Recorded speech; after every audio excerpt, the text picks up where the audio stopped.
Donc bonjour à tous et bienvenue pour cette nouvelle webconférence Rex Bâtiment Performant. Encore une webconférence qui se déroule dans le cadre du programme phare, je vais y revenir tout à l'heure. Le sujet du jour, c'est le solaire thermique en maison individuelle. Donc on va parler à la fois ECS et SSC.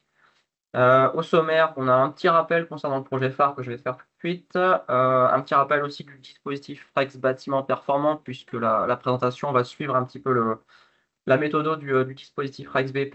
Je vous laisserai ensuite en compagnie de Lionel Nicolo qui est avec nous de l'INES, qui se présentera et qui présentera l'INES. On aura un petit temps de cadrage ensuite sur le sujet, de quoi parle-t-on quand on évoque le solaire thermique. On reviendra sur quelques chiffres aussi du marché et puis quelques chiffres aussi de la sinistralité qui nous viennent de Sycodes. J'en parlerai, j'en dirai quelques mots aussi. Et puis ensuite, on laissera la place à Lionel Ducou qui rentrera dans le détail et qui nous présentera des retours d'expérience de l'INES et qui nous fera bénéficier de son expérience pour le coup. Donc comme je le disais, la présentation, elle sera construite comme la forme habituelle du REC, c'est-à-dire qu'on ne sera pas exhaustif. On va essayer de balayer un petit peu tout le parcours avec des exemples de non-qualité voilà, qui sont vus sur le terrain. On va chercher à comprendre l'origine de ces non-qualités, les impacts qu'elles peuvent avoir, et puis aussi les bonnes pratiques forcément pour éviter ces écueils. On aura une autre partie ensuite qui sera plus pas mal de liens vers des ressources qui traitent du sujet, que ce soit sur ProReno, des MOOC, des ressources de l'INES, etc. Je vous ai mis pas mal de QR codes, comme c'est une session qui sera mise en replay, vous aurez toujours l'occasion de retrouver les ressources. Donc voilà, sur un écran, c'est plus facile d'avoir un QR code que d'avoir des liens. Donc vous verrez, il y en a pas mal, mais bon, c'est pour que ce soit plus pratique.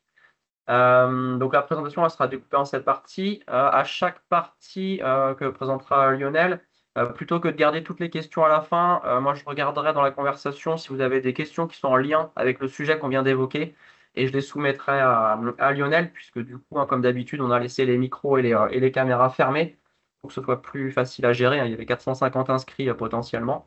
Donc on va faire de cette manière-là. Donc voilà, n'hésitez pas à poser vos questions dans la conversation en attendant bien de voir s'il n'y a pas une réponse qui va arriver dans les slides d'après. Voilà, sur la première présentation, un petit mot sur le projet phare, donc, qui est un projet qui est porté par un consortium d'acteurs, dont l'ASDER, qui est le chef de file. On a l'INES, du coup, aussi, qui est présent dans ce consortium d'acteurs, l'AQC, des acteurs de la formation, le GRETA, l'AFPA, pardon, oui, le CMQ transfrontalier, la Solib, la CAPEB, le cluster éco-bâtiment également. Donc c'est un projet qui vise à accélérer et massifier la rénovation énergétique des bâtiments et le but c'est de former des milliers de professionnels à l'horizon 2030. La cible elle est essentiellement des professionnels qui sont en formation, en reconversion, mais là nous les webconférences c'est vrai qu'on élargit le public puisque ça peut toucher un petit peu tout le monde. Donc sur ce programme phare, il y a 4 axes. Le premier, c'est celui de développer de nouveaux parcours métiers. On en reparlera aussi un petit peu avec Lionel, puisqu'il y a des formations côté INES qui sont fournies. Développer, mutualiser et diffuser des outils pédagogiques innovants. Donc c'est ce qu'on fait aussi du côté AQC avec les webconférences. C'est ce qui est fait aussi côté INES, j'en reparlerai un petit peu plus tard, puisqu'il y a sur notre sujet du jour, sur le solaire thermique, il y a des petites vidéos tutos qui ont été faites et qui sont disponibles. Et je pense que voilà, on vous redirigera aussi vers ces petites explications théoriques qui permettent de cadrer le sujet de manière assez simple et efficace. Et puis le troisième axe qui est celui d'améliorer l'attractivité des métiers de la rénovation énergétique. Donc tout ça, je vous ai mis le petit QR code qui vous renvoie vers ce programme phare. Vous avez toutes les ressources et puis tout ce qui est fait dans le cadre de ce programme. Nous, côté AQC, donc je vous l'ai dit, on fait le format web conférence qui nous permet de faire intervenir des sachants sur plusieurs thématiques. Donc il y en a déjà 5 qui sont en ligne que vous pouvez retrouver via la playlist et le premier petit QR code qui apparaît ici.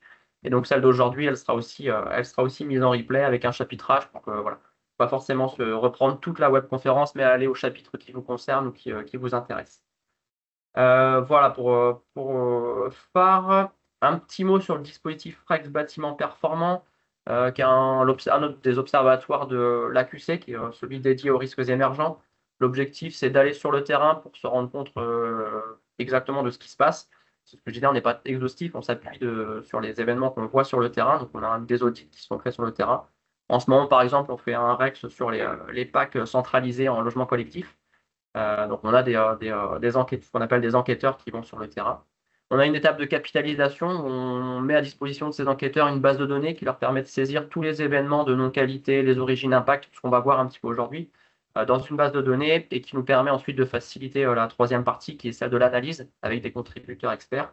Et puis on a une quatrième partie dans cette méthode du dispositif qui est la mise à disposition des résultats, différentes formes, des rapports, des guides, des outils pédagogiques et des webconférences comme on fait aujourd'hui. Voilà, donc juste pour rappel de ce dispositif Rex Bâtiment Performant qui a sa propre méthodologie. Moi, j'en ai terminé sur ma présentation d'introduction. Du coup, Lionel, je te laisse te présenter et puis présenter l'INES. Bah, bonjour à tous, je m'appelle Lionel Nicolo, je travaille à l'INES, je suis formateur expert en énergie renouvelable et en solaire thermique principalement. L'INES, bon, je pense que pas mal de gens connaissent. On est 35 salariés, 3 domaines d'expertise, 5 axes d'activité, un rayonnement, enfin on essaye de travailler avec tout le monde et faire rayonner le solaire partout. Si tu peux changer le slide, voilà. On a 3 pôles principaux, c'est-à-dire solaire photovoltaïque, solaire thermique, énergie bâtiment environnement. Moi je me consacre plus à la partie solaire thermique, effectivement. Et dans nos activités principales, ça va être la formation, l'évaluation technique des installations, la création d'outils digitaux, on fait pas mal, on en reparlera plus tard, le développement et la participation à des projets nationaux, internationaux, des colloques, des filières. Enfin, l'idée, c'est de faire rayonner au maximum le solaire thermique pour montrer que, et ou d'autres, même photovoltaïques, et enfin tout le solaire en général, voilà, un peu partout. Donc Ok, et aujourd'hui, je du vais coup, vous présenter un peu le solaire thermique, c'est quoi? De quoi on parle? Donc le solaire thermique, c'est une énergie qui est, on va dire, quasiment inépuisable tant qu'il y aura ce bel astre. L'idée, c'est de convertir le rayonnement solaire en chaleur. Alors, différents systèmes existent, on va les voir un par un, mais on va essayer de passer, n'hésitez pas parce que vous avez des questions plus pointues. L'idée, donc l'échauffe-eau solaire, qui est le plus gros du marché au niveau mondial, donc le but, c'est simplement faire un peu d'eau chaude, mais c'est essentiel par rapport aux besoins. La chaleur représentant, en gros, dans le besoin énergétique, plus de 50% du besoin énergétique, faut quand même pas l'oublier. Donc c'est quand même important et c'est une ressource plutôt sympa. Donc le SCC, on va combiner à la fois la fabrication d'eau chaude, mais aussi le chauffage de la maison. Donc on va étendre la quantité d'énergie qu'on va pouvoir récupérer.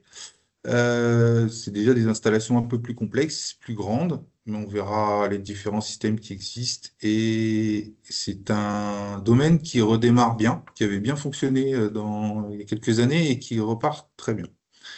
Au niveau des différents types de capteurs, on va les voir un peu après.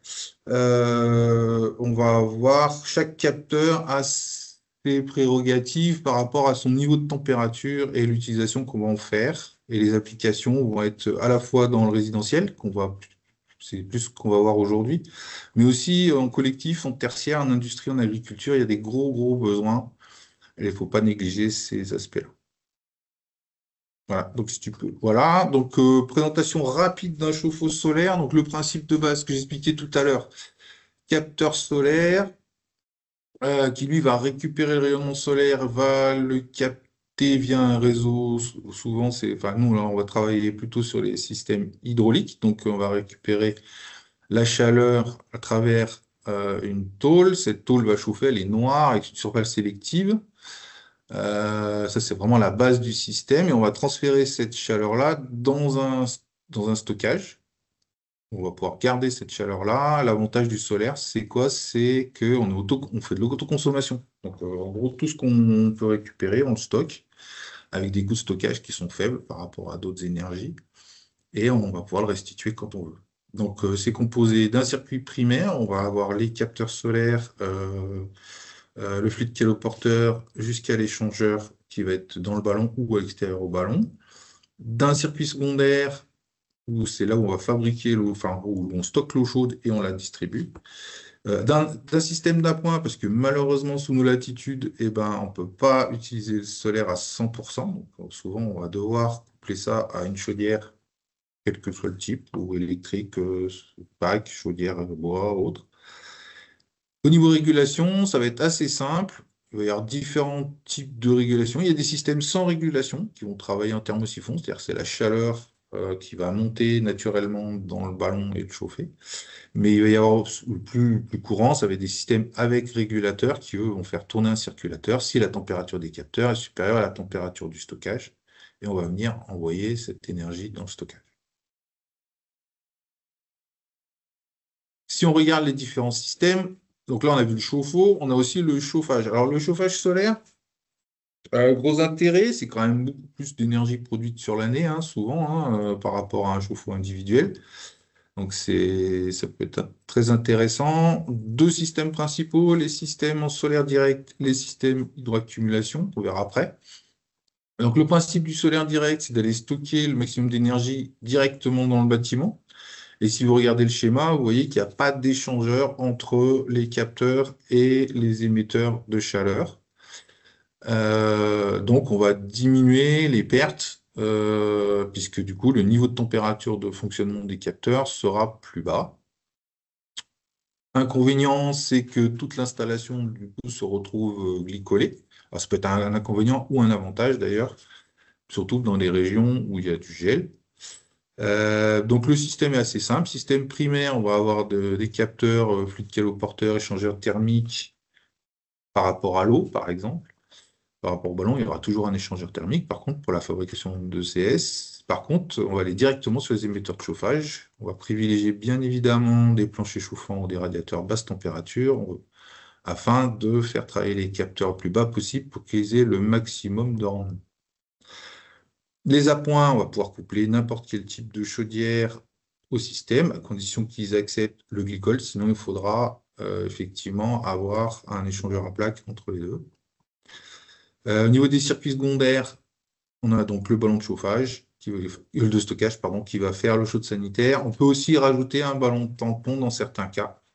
Dans ce cas-là, on va être sur un système mixte qui sera entre le système direct et le système hydro. Voilà. Je n'ai pas mis là sur le schéma pour pas trop complexifier, mais si vous avez des questions dessus, je pourrai y répondre plus tard. Toujours pareil, sur les systèmes pressurisés, on aura un vase d'expansion, etc. Sur l'hydroaccumulation, bah là, c'est un peu différent. On va emmener l'énergie du capteur solaire dans un ballon avec un échangeur. Donc, le circuit primaire, lui, est beaucoup plus court. Et puis, derrière, on va venir chauffer ce ballon. Alors, il y a différents schémas qui existent en hydroaccumulation. Là, j'en ai pris un. Un simple, c'est pas forcément le plus performant, mais c'est souvent ce qu'on rencontre régulièrement. Et de ce ballon-là, on va faire fonctionner les émetteurs de chaleur. On va fabriquer aussi l'eau chaude. Tout est centralisé sur ce ballon-là, quoi. On va emmener la chaleur de la chaudière aussi dans le ballon-là. Enfin, il existe d'autres solutions, mais si vous avez des questions plus précises sur ce sujet-là, on peut en parler. Voilà. Mais par contre, au niveau du système, c'est assez simple. Au niveau des capteurs, donc chaque capteur va avoir son efficacité et son utilité à différents stades. C'est-à-dire que le capteur plan vitré, c'est celui qui est le plus répandu actuellement en France, même en Europe. C'est un bon rapport qualité-prix, performance-prix. Il est adapté à tout ce qui est système saisie et CSC. Il a une très bonne durée de vie et un bon rendement, un très bon rendement aux températures à laquelle on utilise. Tous ces capteurs-là que vous allez voir ont un très bon rendement à condition de les utiliser aux températures pour lesquelles sont prévus. Si on prend les capteurs sous vide, on va pouvoir travailler C'est plutôt des capteurs qui sont faits pour de la haute température. C'est des capteurs qui ont... Le principe d'un capteur sous vide, c'est que, en gros, on a remplacé l'isolant par du vide. Et donc, ce vide, c'est un très très bon isolant. Et donc, du coup, il monte à des températures beaucoup plus élevées. Par contre, il a une surface d'entrée répartie au mètre carré brut qui est beaucoup plus faible. C'est-à-dire que si vous mettez des capteurs sous vide sur un toit, ça va vous prendre beaucoup plus de place qu'un capteur plan. Parce qu'il y a de l'espace entre chaque tube. Voilà. Moi, je réserve plutôt ce genre de capteur à des systèmes où on a besoin de chaleur supérieure à 80 degrés. Sinon, c'est un peu complexe en termes de surchauffe estivale et c'est des capteurs qui sont très difficiles à refroidir, enfin, à éviter la surchauffe. Donc, il faut faire attention à ça. faudrait y faire attention. Par contre, c'est très très performant pour des process industriels, pour du réseau de chaleur, pour certains process collectifs. En individuel, ce qu'on voit le plus souvent, c'est plutôt du capteur plan. Sur les capteurs non vitrés qu'on commence à voir, alors là, j'ai pas mis les capteurs PVT, mais on pourrait les mettre dans la même catégorie que les capteurs non vitrés, c'est-à-dire les capteurs photovoltaïques thermiques. C'est des capteurs qui n'ont pas d'effet de serre, qui font pas d'effet de serre, qui n'ont pas de vitre au-dessus, donc qui ne sont pas protégés du vent. Et donc, du coup, ils ont une déperdition qui est plus importante. Donc, on les réserve pour des utilisations inférieures à 40 degrés, même 30 degrés. Donc, je dirais, dès qu'on est aux alentours de 10-15 degrés par rapport à la température extérieure, c'est des capteurs qui ont des très bons rendements. Donc, surtout, vous voyez, typiquement pour des applications de piscine, ça peut être intéressant. Surtout qu'en plus, ils sont beaucoup moins chers que les autres, hein. Donc, aucun intérêt, par exemple, d'aller mettre du capteur sous vide qui est beaucoup plus cher pour faire de la piscine. Ça serait dommage, alors que vaut mieux privilégier plutôt un capteur non vitré dans ce cas. Ou un capteur plan, ça dépend des régions. Voilà. Un petit tour sur des chiffres du marché. Alors, sur les chiffres marchés, donc là, c'est les résultats Observer de cet été qui sont arrêtés. D'ailleurs, ils ont analysé les chiffres que jusqu'à 2023. Mais en gros, si on regarde en métropole, ce qu'on observe sur le saisie, sur le chauffe-eau solaire individuel, c'est qu'on a plus de 50 000, presque 60 000 mètres carrés posés en saisie. Entre les saisies classiques qu'on a rencontrées, ceux que je vous ai montrés un peu tout à l'heure, et les systèmes autostockers qui sont arrivés dans les années 2020, par là. L'autostocker a réservé à des régions où ça gèle pas, hein, parce que c'est des systèmes où en gros on va emmener de l'eau, ou alors il faut des systèmes de vidange l'hiver pour éviter le gel. Mais c'est vrai que c'est des systèmes compacts et qui se vendent un peu plus facilement. La pose est facilitée. Pour des petits besoins, ça peut être justifié, hein, et on voit que c'est plus que maintenant, ça a pris le devant, hein. C'est des systèmes qui étaient jusqu'à présent pas subventionnés, qui ont été commencé à être subventionnés. Donc, du coup, on se retrouvait avec une montée de ce produit. À voir comment ça va durer dans le temps. Moi, j'ai pas d'a priori là-dessus. Euh, j'ai toujours des a priori sur les qualités de pose, mais pas sur les qualités de produit. Voilà. Par contre, si on regarde les systèmes solaires combinés, pareil, on a une grosse progression, hein, si vous regardez les graphiques, depuis quelques années. Donc il y a un retour en grâce de ces systèmes-là qui fonctionnent très bien et qui ont été un peu délaissés, et c'est un peu compliqué quand même, hein, de redémarrer par rapport aux pompes à chaleur qu'on va avoir en face. Et le boom du photovoltaïque qui a fait que bah, par rapport au prix, ça a quand même bien impacté le marché du solaire thermique. Mais on voit qu'il y a quand même une bonne dynamique. Les produits sont de plus en plus fiables, de plus en plus performants, et c'est vrai bah, ça se ressent. Et c'est très bien, je trouve. C'est très très bien. On voit toujours une bonne dynamique malgré la baisse suite à la baisse des subventions et des aides sur les dom-tom. On voit, là je parle aussi un tout petit peu des dom-tom, des DROM, où on a quand même une grosse surface, surface essentiellement, c'est que du chauffe-eau, hein, bien sûr, euh, sur la Guadeloupe, la Réunion principale. Voilà. Ok. Moi, je vais donner juste quelques petits mots aussi. On a profité d'avoir un autre observatoire à l'AQC qui est celui qui est SICODES. Donc là, ce que je vais vous présenter là, c'est issu de SICODES, donc un dispositif qui s'appuie sur les données fournies par les rapports des experts. Donc c'est limité forcément, puisque Oui. ça ne concerne que le neuf, ça ne concerne que l'assurance dommage ouvrage. Donc voilà, là, ce sont des résultats qui ont été retirés sur 2015-2025, mais c'était un petit peu pour voir le type de sinistralité, quand est-ce que ça arrive, etc. Donc ce qu'on voit, voilà, c'est que les désordres, on en parlera après, hein, de la proportion des désordres, on voit que c'est pas très très conséquent, mais ça c'est Lionel qui en parlera. Mais en tout cas, Mhm. dans les désordres qu'on peut constater via ce biais, voilà, un désordre qui arrive en sixième ou dixième année après réception, donc en fin de garantie décennale. Donc c'est souvent une période qui correspond à un vieillissement des composants, fluides, etc., ou des problématiques de suivi et de maintenance. On en reparlera vraiment en détail aussi quand Mhm. on abordera cette partie-là.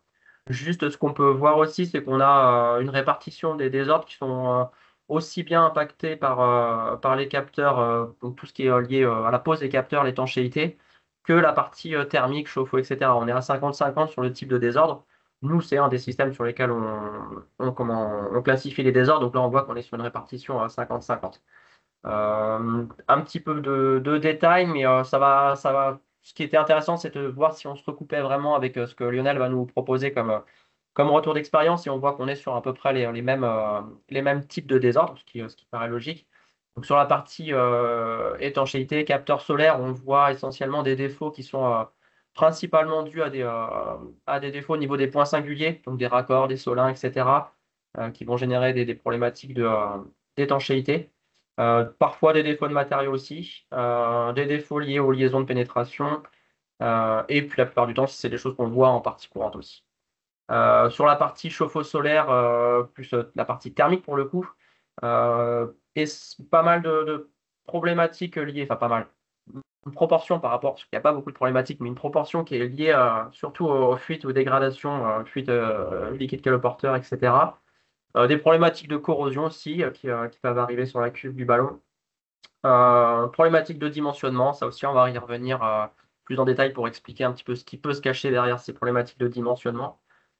Et puis aussi des problématiques de régulation. Voilà, donc vous aurez le loisir de regarder en replay un petit peu plus de détails sur ces données-là, notamment en termes de coûts, de chiffres, etc. Mais bon, c'était l'idée, c'était voilà, par rapport à ce qu'on récupère en termes de sinistralité via Sycodes, et ben, du coup, ça nous permet de conforter ce que Lionel va nous présenter et d'apporter les réponses adéquates. Du coup, Lionel, je te laisse reprendre la suite Mhm. reprendre un peu la conclusion un petit peu de ces données. Ouais, donc le marché, toujours pour rester sur le marché un peu du solaire, et faut quand même relativiser hein, les données qu'on vient de voir de sinistralité par rapport à la taille du parc installé, puisque on est depuis le début, là, ça fait plus long que ce qu'on a vu au niveau des données, hein, parce que là, on serait sur 2,5 millions de mètres carrés installés sur le parc. En gros, sur le marché national, on est sur à peu près, là, on rate il y a eu des années à plus de 100 000 mètres carrés par an, là, on est plutôt sur du 80 000, avec une répartition plutôt entre l'individuel et le collectif, qui est plutôt axée pour l'instant sur l'individuel, sachant que le collectif se développe pas mal. Et je pense que va continuer à se développer, que ce soit dans les réseaux de chaleur, au niveau de l'industrie ou du petit collectif, ou même plutôt du gros collectif. Donc, mais c'est en concurrence effectivement avec tout ce qui est pompe à chaleur. Donc c'est vrai que pendant pas mal de temps, on a eu, ça a été l'histoire de l'ARE, on a eu les problèmes liés, enfin c'est pas un problème, hein, moi je mets pas en opposition les énergies renouvelables. Il y a la place pour tout le monde et l'important c'est de décarboner. Mais c'est vrai que chaque politique a fait que bah, ça a plutôt orienté euh, sur d'autres types d'énergie. Là maintenant, ça redémarre plutôt pas mal. Et c'est pour ça d'ailleurs qu'on lance des formations et c'est pour ça qu'on fait quelque chose là pour qu'on ait suffisamment de professionnels quand ce redémarrage va avoir lieu. Euh, donc voilà, on va continuer le slide. Si on regarde, alors effectivement, les années 2018-2019, c'était les années les plus importantes hein, en termes de vente hein, sur le solaire thermique. Donc c'est pour ça qu'au niveau de la courbe des taux de sinistralité, on est un peu plus haut à ce niveau-là, mais c'est quand même sympa de voir que les sinistralités baissent. Et même avec la remontée des ventes depuis 2020, on voit quand même qu'il n'y a pas trop de remontée de la sinistralité. Et si on regarde pour remettre en perspective, c'est très faible. Parce qu'on est sur 0,28 sinistres pour 1000 mètres carrés. Et c'est réparti, comme on a vu tout à l'heure, entre les étanchéités, plus de 55%, hein, c'est quand même lié à la pose. Donc étanchéité de toiture, Voilà, donc faut savoir quand même, il y a quand même pas mal d'installations qui sont posées en châssis et pas forcément en toiture, hein. Donc ça aussi, ça a limité aussi pas mal ce genre de problématique. Dans l'étude, effectivement, on n'a pas tout. Il y a quand même 27%. On ne sait pas quelle était la cause. Ça serait bien de pouvoir affiner. On travaillera ensemble, je pense, et sur les prochaines vidéos, on pourra peut-être apporter des précisions. Et puis après, ça va être tout ce qui est 10%, c'est des fuites liées aux étanchéités. Et puis, on n'est que sur un inférieur à 2% sur la partie matériel, échangeur, van, ballon. Donc ça, on voit que c'est des systèmes qui sont quand même très fiables. Par contre, les coûts, c'est souvent quand on a des coûts en charpente ou en étanchéité ou dégâts des eaux, ça peut tout de suite faire des montants entre 2000 et 8000 euros. C'est quand même pas négligeable. Donc ça vaut vraiment le coup de surveiller ces installations, hein. Si on regarde après. Euh, Bon, surtout, bon, il n'y en a pas beaucoup, hein, heureusement, mais ça a effectivement ça a tendance à ternir l'image du solaire thermique. Ça ramène, forcément, ça atteint pas les performances, ça crée de la corrosion sur les systèmes, du vieillissement prématuré des systèmes, donc c'est vrai que l'impact est important. Je vous laisserai lire si vous voulez plus tard revenir sur un peu tous les détails, mais bon, là j'ai déjà parlé un peu tout ça. Au niveau conséquences pour l'usager, bah, c'est un manque de fonctionnement du système. Donc c'est vrai que c'est désagréable de ne pas avoir d'eau chaude ou pas avoir de chauffage chez soi. Donc c'est vrai qu'il faut surveiller tout ça. Ok. Du coup, avant de continuer, là, c'était un premier état des lieux assez général. Maintenant, on va rentrer un petit peu dans le vif du sujet. Donc, je vous l'ai dit, il y aura 7 parties, puisqu'on a, voilà, le choix a été fait quand même de trouver d'expliquer des non-qualités sur tout le parcours, on va dire, du système, donc depuis le dimensionnement jusqu'à la maintenance et suivi, en passant par la conception, la mise en œuvre, le circuit primaire, secondaire et puis la régulation. Juste avant de démarrer, mais je vois qu'il y a eu des réponses qui ont été faites au fur et à mesure des questions qui ont été posées, notamment sur qu'est-ce qu'on entendait par autostocker. Il y avait une question aussi sur est-ce qu'on a la proportion d'installations qui présentent des désordres, on vient d'en parler aussi. Et puis dernière réponse, il y aura un replay disponible. C'est pas le PowerPoint qui sera pas donné, il sera pas donné, mais c'est via le replay, vous aurez tout le support. Voilà, il n'y a pas d'autres questions là sur cette première partie. Donc, du coup, je vais te laisser commencer par la partie dimensionnement, quelques exemples de non-qualité qui peuvent être vus sur la partie dimensionnement. Mhm. Donc souvent, enfin il y a de moins en moins, hein, mais pendant pas mal d'années, on a eu des problèmes de surdimensionnement des installations, tout simplement parce qu'il y a une méconnaissance. Souvent, c'était lié à une méconnaissance des règles de dimensionnement par l'installateur. La volonté de toujours faire mieux, c'est un peu comme dans la pub, Monsieur Plus, en augmentant les surfaces, en se disant, bah, si on en met plus, ça marchera mieux. Mais c'est complètement faux en solaire. C'est vraiment quelque chose qu'il faut éviter. Et typiquement, on voit des installations avec 8 mètres carrés de capteurs pour un foyer de 2 personnes. Donc, ça fait plus de 150% de enfin, de surinvestissement, mais aussi de surchauffe probable. Euh, voilà, ça, c'est des choses, ça a des impacts plutôt importants qu'on va voir dans la slide plus loin. Ouais, voilà. Donc, ça, les principales conséquences, ça va être des grosses surchauffes sur les systèmes, puisque en gros, la capacité des ballons n'est pas capable d'encaisser la quantité de chaleur qui va être ramenée par les capteurs. Et ça va avoir des conséquences sur le fluide caloporteur qui va monter à des températures trop élevées. Et donc une acidification progressive de celui-ci, on va y revenir plus précisément plus tard, mais des pertes de propriété, un risque de dégradation importante. Euh, Parfois des déclenchements de soupape, mais c'est plutôt lié à des problèmes de vase, des coûts de maintenance plus élevés forcément, avec des interventions plus régulières de l'installateur. Enfin bon, une grosse galère pour le client, donc ça sert à rien d'en mettre trop. Au contraire, ça va plutôt avoir une image désastreuse, et en plus ça coûte plus cher. Donc vraiment à éviter si Là, ton possible. exemple, tu le donnes plus sur de l'ECS, mais est-ce que ce surdimensionnement, il est valable aussi sur du SSC?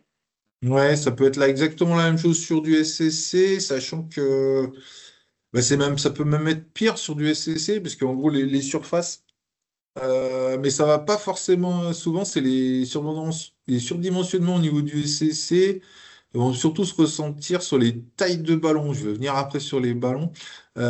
Souvent, en gros, le besoin en capteur, il est relativement bien estimé par rapport à la maison, mais par contre, dans le cadre des systèmes hydro ou même système direct, normalement, le ballon est là pour encaisser la charge estivale.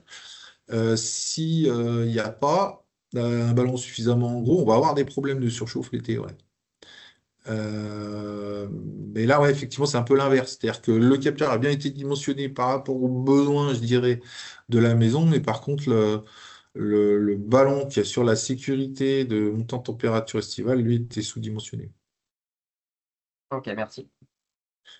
Donc, au niveau des surfaces capteurs, voilà, on va essayer de dimensionner. Là, c'est vraiment un. Ouais, c'est à la louche, hein. Faut vraiment. Le mieux, c'est quand même de faire une étude avec Solo ou CAS dans le cadre du SCC pour avoir quelque chose de précis. Ça, c'est des ratios qui sont même. Alors, pour le nord de la France, hein, 6 mètres carrés, c'est vraiment le nord de la France. Dans le sud de la France, même pour 4 personnes, avec 2 mètres carrés, vous en avez assez. Voilà, faut rester sur.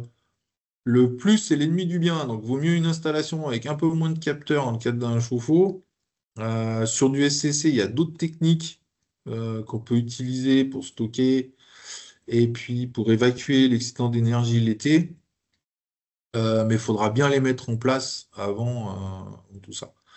Euh, voilà, les inclinaisons ont une importance, hein. Souvent, on fait un peu comme on peut par rapport à ce qu'il y a.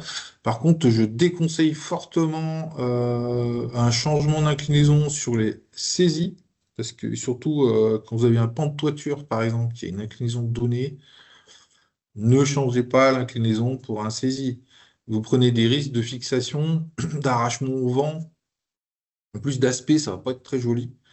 Vaut mieux dans ce cas-là faire un châssis au sol ou bah, respecter, tant pis, vous faites la pente que vous avez, mais allez pas changer.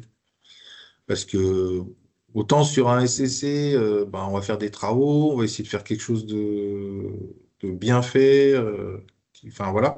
Autant sur un saisie, ce surcoût va avoir, enfin c'est pas économiquement souvent c'est pas valable quoi. Donc il vaut mieux faire simple. Dans tous les cas, de toute façon, faut faire ça. Un autre type de constat sur le dimensionnement, là on n'est plus sur le Voilà, ballon. bah, c'est ce que je disais tout à l'heure, hein, c'est un peu lié, hein, c'est soit on a un problème capteur, soit on a un problème ballon. Ce qu'il faut quand même retenir, c'est que le besoin, c'est la clé du système, hein. C'est-à-dire qu'en gros, on dimensionne un ballon par rapport aux besoins journaliers des gens. C'est-à-dire que si les gens, en général, ça va de 12 litres pour les gens très, très économes en eau chaude jusqu'à 50 litres pour les gros consommateurs d'eau chaude. Donc, il va falloir déjà déterminer le besoin en eau chaude des personnes. Là, je prends pour le cas de l'eau chaude. Pour le cas du SCC, on va déterminer par rapport aux besoins de chauffage et eau chaude du bâtiment. Donc ça, bon, il y a casque, on en parlera, hein, mais c'est des logiciels qui permettent de déterminer exactement le besoin à chaque période de l'année. Et ça permet de limiter justement, alors de dimensionner déjà le ballon et de limiter aussi la surface capteur par rapport aux besoins. Donc ça sera très très important. Ce sous-dimensionnement du ballon va avoir un impact effectivement sur qui est souvent lié à la dimension du local, qui sont souvent petits malheureusement, hein. Le mètre carré habitable, ça coûte cher, hein. Donc, bah, des fois, on va essayer de mettre un ballon, mais il est un peu petit. Et du coup, bah, dans ce cas-là, il faudra mieux mettre moins de capteurs, hein, tant pis, hein. Il vaut mieux mettre. Mais si on diminue la taille du ballon, on prend des risques, hein. Donc la méconnaissance par contre, bon maintenant c'est de moins en moins, hein, parce que les professionnels sont quand même, on a vu hein, sur les chiffres voilà, ça baisse. Les professionnels sont de plus en plus formés, et donc on évite ces genres de problématiques. Mais c'est vrai que certains ont tendance à utiliser encore des ballons existants, des choses comme ça, et ça faudra faire attention que ça corresponde bien aux besoins, quitte à diminuer les surfaces capteurs. Il vaut mieux. On reparlera des vaporisations capteurs après, mais c'est les principales problématiques qu'on va avoir avec les dégradations du matériel. Donc les ratios, c'est entre 50, alors 40 c'est vraiment le mini, mais 50 et 75, voire 100 même, hein. Maintenant, ce régime méditerranéen, on est en train de se poser la question là au niveau national. Le nombre de litres par mètre carré de capteur. Euh, Parce que il y a le réchauffement climatique qui fait que certaines régions, 75, c'est encore parfois un peu trop, un peu pas assez. L'idée, c'est donc pour le saisie, hein, on va rester sur des ratios comme ça. Donc toujours moi, ce que je préconise, c'est ne mettez pas trop. Il vaut mieux un peu moins que trop. Et en SCC, alors il y a différents types de SCC, mais en gros, je vous ai mis à peu près les ratios entre 500 et 1500 litres, hein, par rapport à une surface habitable qui va être courante, hein, entre 70 et 150 mètres carrés de maison, enfin, pour un habitat classique, quoi. Donc en chauffage, effectivement, on aura besoin de plus de volume, hein, puisque on va avoir une surface de capteur qui est souvent entre 7 et 12% de la surface habitable. Donc si vous êtes ça va correspondre, quoi. Si on prend les 100 litres là, qu'on avait mis tout à l'heure, ça vous fait du coup du 1500 litres. Voilà. Au niveau stratification, oui, sur les ballons, par contre, au niveau dimensionnement, le but, alors, on a vu tout à l'heure les capteurs qui sont là pour récupérer l'énergie solaire. Le ballon, lui, il est là pour la conserver, cette énergie, et la distribuer correctement.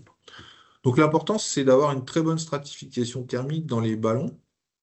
Donc des ballons qui auront plutôt une géométrie du type, en gros, la base du ballon, hein, si on prend un, la hauteur du ballon, c'est 3 fois à peu près. Ça vous donne des ballons relativement hauts par rapport à leur base pour avoir justement une stratification correcte dans le ballon et éviter un mélange, parce que dès que vous allez mélanger de l'eau tiède, de l'eau chaude avec de l'eau froide, vous allez avoir de l'eau tiède. Nous, le but, c'est de conserver au mieux cette eau chaude pour avoir à réenclencher la pointe. Parce que, comme je disais tout à l'heure, donc le principe des systèmes solaires, c'est qu'en gros, on va préchauffer de l'eau chaude et on va mettre un petit complément d'appoint en série pour finaliser cette température. Donc, l'important des ballons, c'est d'avoir des échangeurs bien dimensionnés, mais on reviendra dessus plus tard. Une bonne stratification, une bonne isolation, parce que le but, c'est de stocker cette énergie.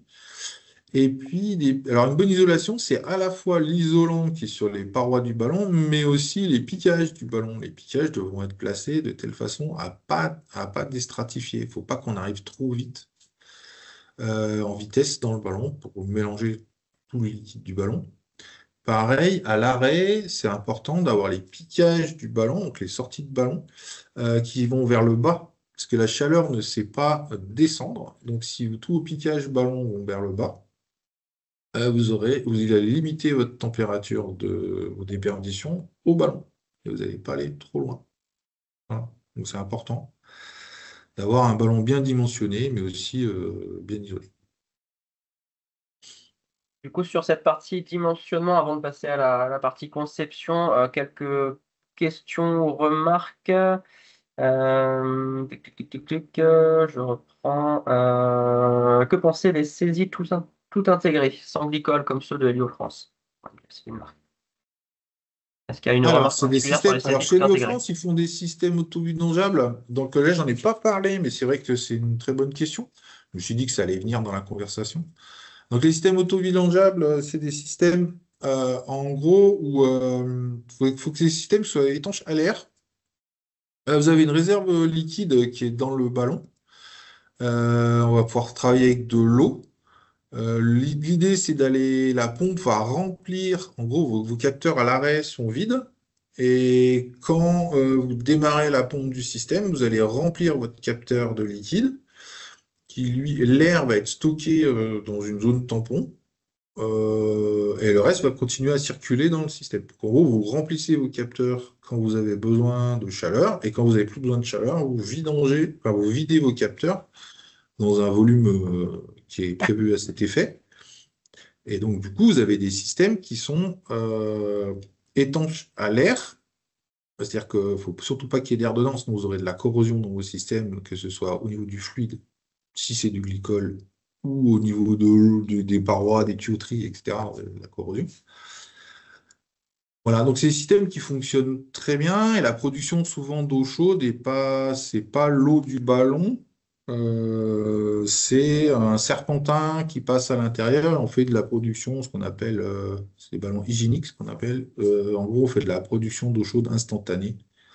En gros, c'est l'eau qui passe dans ce serpentin, qui se chauffe en passant dedans. Et voilà. Je ne sais pas si j'ai répondu à toute la question, Je pense que mais s'il y a une continuité pour le SSC, pourquoi l'autovidangeable n'est pas plus développé? Est-ce qu'il y a alors des particularités? l'auto-vidangeable se développe. Et c'est quand même des systèmes qui sont beaucoup plus développés dans les pays du Nord, hein. L'historique de l'auto-vidangeable, c'était pour pas avoir des concentrations de glycol trop élevées. La limitation de l'auto-vidangeable, c'est qu'il faut toujours que les capteurs soient au-dessus du système. Ça veut dire que ça force les installations à avoir toujours les capteurs au-dessus, donc sur les toits. Et dans certains cas, bah, c'est pas possible. Donc c'est vrai que les installateurs n'ont pas forcément envie d'avoir différents systèmes sur lesquels s'appuyer. Souvent, ceux qui font de l'auto-vidangeable, ils font que de l'auto-vidangeable. Et puis les autres installateurs qui sont habitués à faire autre chose. Et aussi, ça a des contraintes de pente. C'est-à-dire qu'un système auto-vidangeable, il faut qu'il se vidange correctement. Donc, il y a des pentes à respecter. C'est-à-dire qu'il faut au minimum 1 à 2% de pente. Il faut toujours que les capteurs, ce que je disais tout à l'heure, soient au-dessus du système. Il faut que... Donc voilà, il y a certains cas où on ne peut pas en mettre. Et puis surtout, c'est l'habitude. C'est-à-dire que les fabricants, les principaux fabricants français ont l'habitude d'utiliser des systèmes pressurisés. Mais ça va venir, je pense. Ça a pas mal d'avantages, l'auto-vidangeable. C'est juste.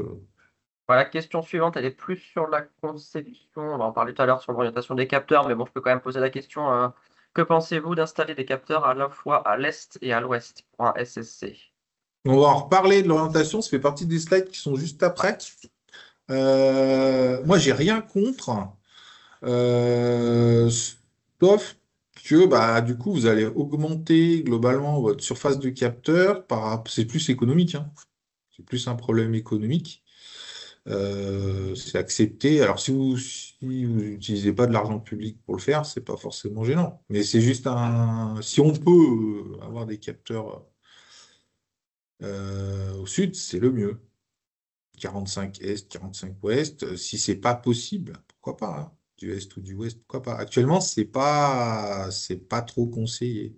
Mais moi, je connais des installations qui sont en est-ouest. À partir du moment où l'étude a été faite correctement et que on peut vérifier les résultats, j'ai rien contre. Sauf que effectivement, peut-être réfléchir à l'enveloppe qu'on finance par rapport à ce type de système qui va coûter forcément plus cher que si on était plein sud. La prochaine question, tu y as un peu répondu avec l'objectif d'essayer de conserver au maximum les calories apportées. Le ballon doit-il être installé préférablement dans le volume chauffé de la maison? Ah, c'est même presque une obligation réglementaire au niveau de la réglementation thermique du bâtiment. Oui, bien sûr, c'est beaucoup mieux, hein, puisque vous allez limiter les déperditions de vos ballons. Si vous êtes, justement, c'est le problème qu'on rencontre avec les ballons en. Alors, c'est pas, vous pouvez, c'est vraiment déconseillé. Là, actuellement, justement, les autostockeurs ont été autorisés.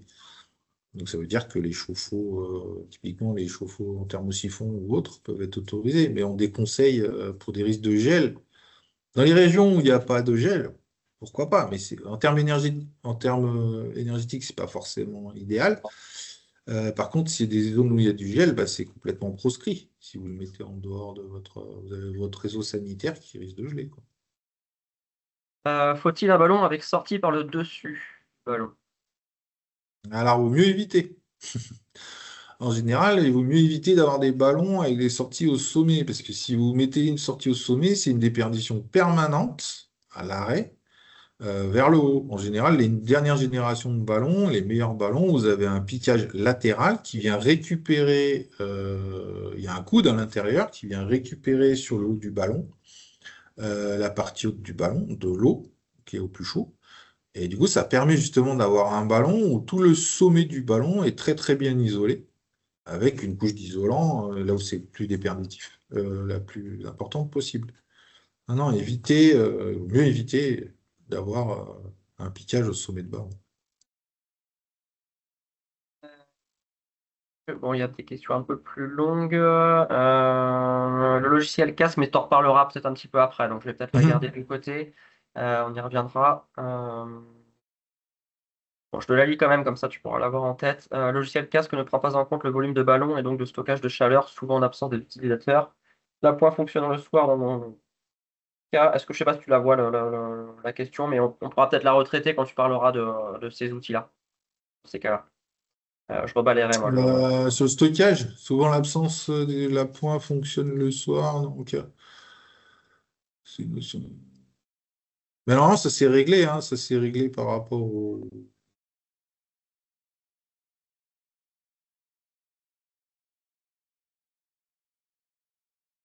On y reviendra sur la partie quand tu parleras plus Ouais, en sur détail la de la partie partie casque, test. on a amélioré le modèle, Ce que j'allais te dire, ouais. sachant que ça reste un logiciel de prédimensionnement. Faut pas non plus. L'idée, ça marche très bien hein, déjà en prédimensionnement. Après, je dirais qu'au niveau de la régulation et du système de chauffage, chaque fabricant a des bonnes solutions. Enfin, il y en a qui ont des très bonnes solutions, il y en a qui le gèrent un peu moins bien, mais. Ok, et bah du coup on va passer sur la partie conception, parce qu'il faut qu'on respecte quand même le timing aussi, qu'on balaye un petit peu tous les sujets. Ouais, puis en plus, ça Mais on répond à la reviendra. question, c'est-à-dire qu'on Ouais. parlait de l'orientation, justement. Donc là, j'ai mis volontairement, histoire de faire polémique, des capteurs sous vide à l'écran, parce qu'on peut les orienter. Euh, Souvent, ils sont orientables. Les capteurs solaires, plein est, plein ouest. Donc ça, effectivement, normalement, c'est pas l'idéal. Ça en termes, on va avoir une perte de production, une vingtaine, une trentaine de pourcents, sauf si effectivement on augmente la surface de chaque côté. Mais dans ce cas-là, voilà ce que je parlais, c'était plutôt un problème de financement. Donc on va avoir si on augmente les surfaces, bah, du coup on va avoir un oui, qui va s'allonger et des performances qui sont un peu moins par rapport au. Donc faites une bonne étude et il n'y aura pas de problème. Bah, celle d'après. Voilà, donc les bonnes pratiques, on essaye le plein sud ou le plus 45 moins 45 pour éviter les pertes de production. Là, on a quasiment rien en perte de production hein, sur des orientations comme ça. Et après, au niveau des orientations, l'idéal en France métropolitaine, c'est entre 40 et 50 sur le saisie.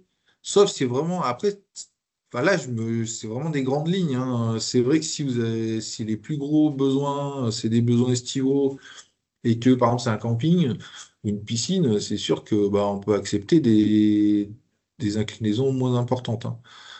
Sur les SCC, par contre, je confirme que c'est toujours mieux d'avoir du 45 minimum 60, parce que ce qu'on veut, nous, c'est enfin, voilà, un ensoleillement plutôt hivernal, puisque là, et donc dans ce cas-là, il faut quand même une pente correcte, quoi.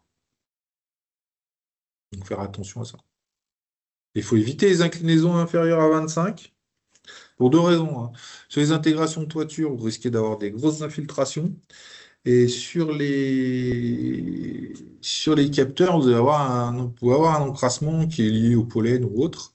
Et plus vous êtes à plat, plus souvent les capteurs se salissent. Donc c'est plus facile. Voilà. Bon, par contre, c'est quand le toit est moins pentu, c'est plus facile à nettoyer. Voilà. Donc au niveau des bonnes pratiques, toujours pareil, on va vérifier les masques. Ça, c'est au moment de l'étude. Donc ça, votre installateur, normalement, il va vérifier. Que tout est bon et ça évite justement ce qu'on a vu en contre-référence. Mais surtout, il faut anticiper les masques futurs. C'est-à-dire que souvent, les gens Ah, il y a le petit arbre de Noël qui est planté devant la maison, là, c'est joli, mais au bout de quelques années, il est plus petit, le petit arbre de Noël. Donc quand il est chez vous, bah, ouais, à la rigueur, les tétés, quand il est chez le voisin, ça peut être problématique. Faut privilégier, donc éviter effectivement les masques entre 9 heures et 16 heures, 15-16 heures.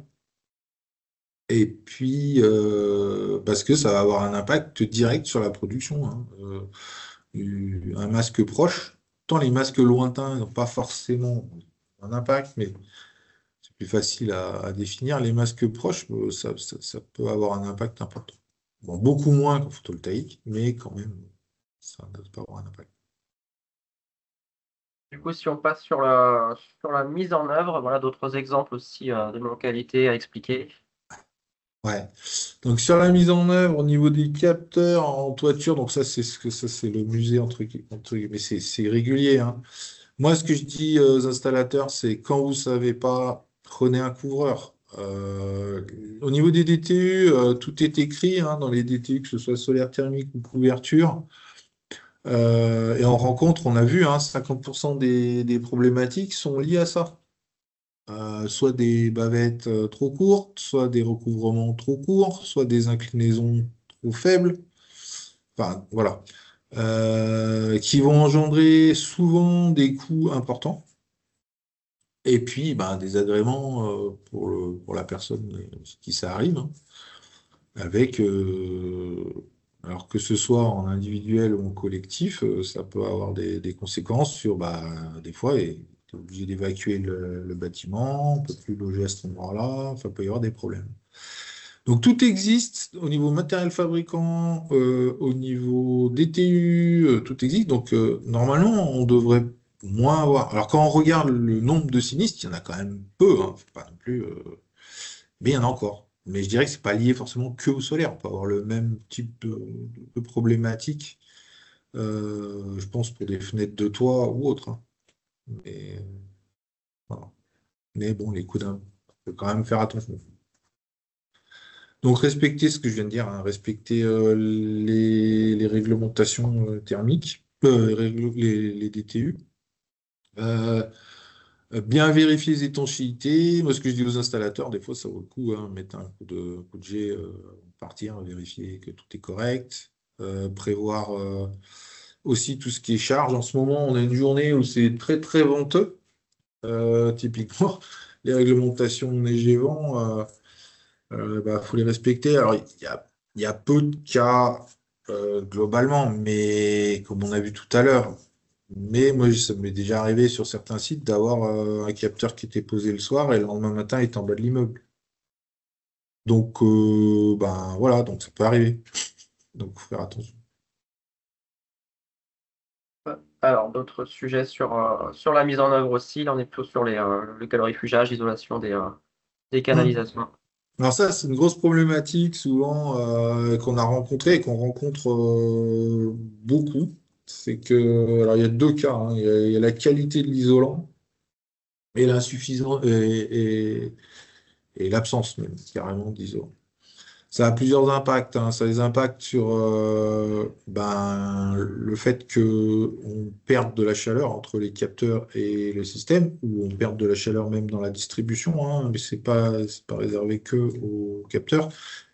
Mais on a aussi les passages pour continuer là sur l'histoire des traversées les étanchéités. Typiquement, là, sur la photo, on voit quelqu'un qui a percé directement une tuile. Ça, c'est strictement interdit, hein, de respecter soit des tuiles chatières, soit des tuiles à douille. Ça dépend des systèmes. Pour traverser, pour éviter justement ces phénomènes d'entrée d'eau. Là, ici, sur la dégradation qu'on va avoir, elle est assez rapide sur les isolants qui ne sont pas protégés contre les UV. On va avoir une dégradation très rapide de l'isolant en moins d'un an, un an et demi. Et donc, l'isolant, il devient de la poussière. Et voilà, donc ça fait partie des vérifications annuelles ou biannuelles que doit faire l'installateur pour vraiment vérifier que ça s'abîme pas, quoi. Il y a des questions là-dessus, mais on y reviendra sur la partie maintenance, suivi justement de l'installation tout à l'heure. Mhm. Mais c'est vrai que ce sujet-là, je me poserai la question aussi dans le cadre du programme phare de potentiellement faire même une séquence complète sur le calorifugage, puisque c'est quelque chose que nous on retrouve sur tous les types Ouais, d'équipements, ouais. que ce soit sur des parties frigorifiques, sur des pompes à chaleur, donc là sur du solaire, enfin, voilà, toutes les problématiques de calorifugage des réseaux, on l'a systématiquement sur tous les équipements, même en ventilation, hein, sur des sections hors volume chauffé où on doit isoler les conduits, etc. Voilà, on a toujours ces problématiques de calorifugage ou d'isolation des réseaux. Donc, en effet, ça pourrait être un sujet à part entière, très transverse. Oui, carrément. Là, on voit d'autres impacts et conséquences, donc les pertes thermiques, hein, les baisses de rendement global, le risque de gel dans les installations qui ne sont pas glycolées, type auto-vidangeable ou autre.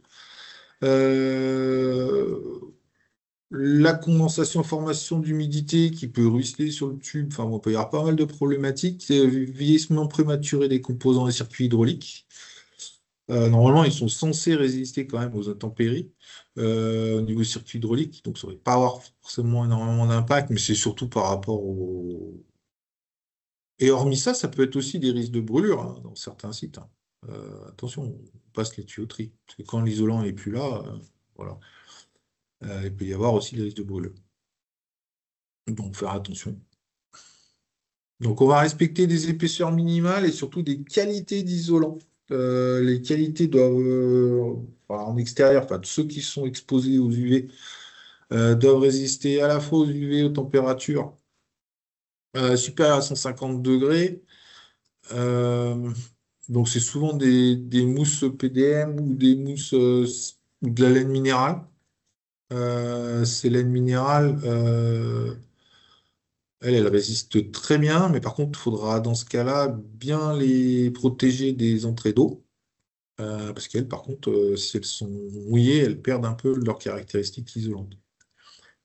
Donc, voilà, en protection UV, vous avez les gaines aluminium, ça se fait, ou du film aluminium, ça existe. Après, au niveau esthétique, c'est pas forcément, sur l'individuel, c'est peut-être pas ce qu'il y a de plus joli, mais on le rencontre souvent en collectif. Il y a des PVC qui existent exprès, des coques qui viennent dessus. Il y a surtout des bitubes inox qui sont livrés avec un isolant, une gaine isolante qui est protégée anti-UV. Il y a un film exprès. Il existe aussi ouais, du rouleau exprès qu'on peut mettre sur les tuyauteries, sur les parties qui sont exposées aux UV. Donc ça peut aller très vite, hein, je vous disais, la dégradation aux UV et la dégradation à la température si l'isolant est pas correct. L'isolant, il a aussi une fonction de protection contre les frottements, contre les choses comme ça. Et ben, des fois, ça peut, le fait que l'isolant se dégrade, faire attention parce qu'on a des petites dilatations et ça peut détériorer ou venir toucher une partie. Parce que comme je disais tout à l'heure, il peut y avoir des risques de brûlure ou même, il ne va pas y avoir des risques d'incendie, hein, je vous rassure, pas sur des températures élevées, mais ça peut chauffer et donc perdre encore, dissiper encore plus de chaleur. Les pertes peuvent être importantes, hein. Je ne sais pas si vous avez vu, mais ça peut être supérieur à 30%. Ok. Je regarde juste vite fait s'il y a des questions sur le sujet. Non, je les reprendrai après celle-ci. On revenait sur les pénétrations en toiture aussi pour Alors, ce que je disais tout à l'heure, là, pour les pénétrations de toiture, euh, donc c'est soit un tuile chatière, donc il faut en rajouter une. Quand vous êtes sur du pressurisé, ça va être souvent des tuiles chatières. Si vous êtes sur de l'auto-vidangeable, alors ça peut être une tuile chatière en haut, c'est pas très grave, mais par contre en bas, ça sera une tuile à douille, c'est-à-dire qu'il faut que vous arriviez au-dessus. Il ne faut pas que vous ayez de point haut.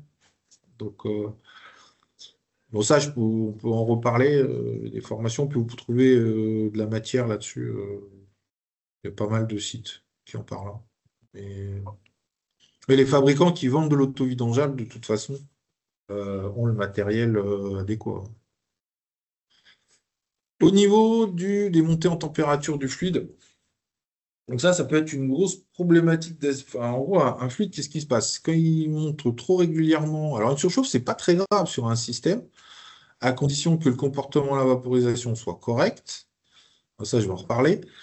Mais en gros, il faut essayer de vaporiser un minimum de fluide. Si l'installation est bien conçue, au sommet des capteurs, vous allez avoir une vaporisation qui va pousser le liquide vers le bas et va le pousser s'il n'y a pas de contrepente, s'il n'y a pas de problème particulier, ça va le pousser directement dans le vase d'expansion. Vraiment, il ne doit y avoir aucun obstacle. Du coup, vous allez vaporiser l'équivalent d'un dé à coudre de cuivre, de fluide. euh, et tout le reste, ça sera en phase liquide et ça va aller se mettre dans le vase d'expansion. Normalement, il n'y a pas forcément de problème sur le fluide et tu as des installations qui se comportent très très bien comme ça et qui durent très longtemps. Où le fluide, on peut le garder longtemps. Si par contre le comportement de la vaporisation est moins bon, c'est-à-dire qu'il faut remonter, qu'il faut vaporiser la totalité des capteurs, parce qu'au niveau de la géométrie, ben, ça se présente mal, hydraulique, on va se retrouver avec une quantité de fluide qui va bouillir régulièrement, si le dimensionnement est mal fait, hein, bien évidemment. Si vous avez bien dimensionné votre installation, il n'y a pas de raison que vous ayez des surchauffes. Mais dans le cas où, et ça, vous pouvez avoir une surchauffe, et si vous avez, ou une panne de courant, ça peut arriver aussi, vous pouvez avoir dans ce cas-là une surchauffe. Et dans ce cas-là, vous allez dépasser une certaine température, donc au-dessus de 130, plutôt 150. Vous allez avoir une dégradation de votre fluide, des inhibiteurs anticorrosion, du monopropylène glycol. L'eau, en plus, va se vaporiser un peu avant le glycol, donc du coup, vous allez avoir des fois une séparation et une concentration en monopropylène glycol, c'est-à-dire que l'eau va vaporiser, va pouvoir passer par des microfuites au niveau des raccords, et vous allez vous retrouver avec un mélange au glycol qui va être un peu plus concentré au fur et à mesure des années. Et donc, c'est pour ça qu'on préconise une vérification annuelle quand on peut, sachant que cette vérification, elle peut être faite aussi par la personne qui est à la maison, mais c'est aussi l'installateur, c'est pas très compliqué à faire, quoi. Donc, mais c'est important de le vérifier. Euh, Parce que un fluide dégradé, il va avoir une attaque importante sur les réseaux. En dessous de 7, vous allez devenir acide, donc vous allez attaquer tous les métaux, et vous pouvez avoir après des problèmes de perçage de tuyauterie, voire même des changeurs. Et c'est un peu dommage, quoi. Parce que là, ça peut coûter cher. Les bouts, normalement, vont être liés souvent plutôt à des problèmes d'air qui rentrent dans le réseau.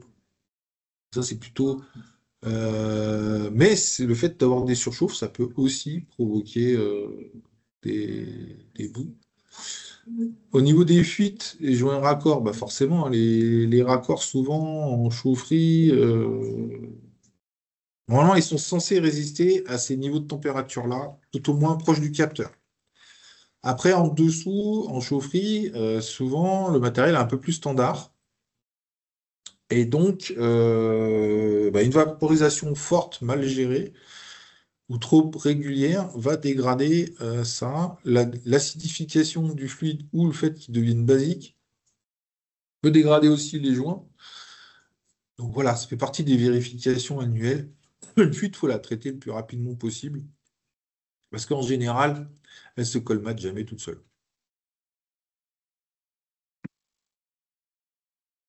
Au niveau des bonnes pratiques, donc vérifiez chaque année, si vous pouvez, la qualité de votre fluide, pour deux raisons, hein, pour éviter déjà que vous vous retrouviez avec une installation qui gèle l'hiver, dans le cas où vous êtes dans des régions où il reste de gelée.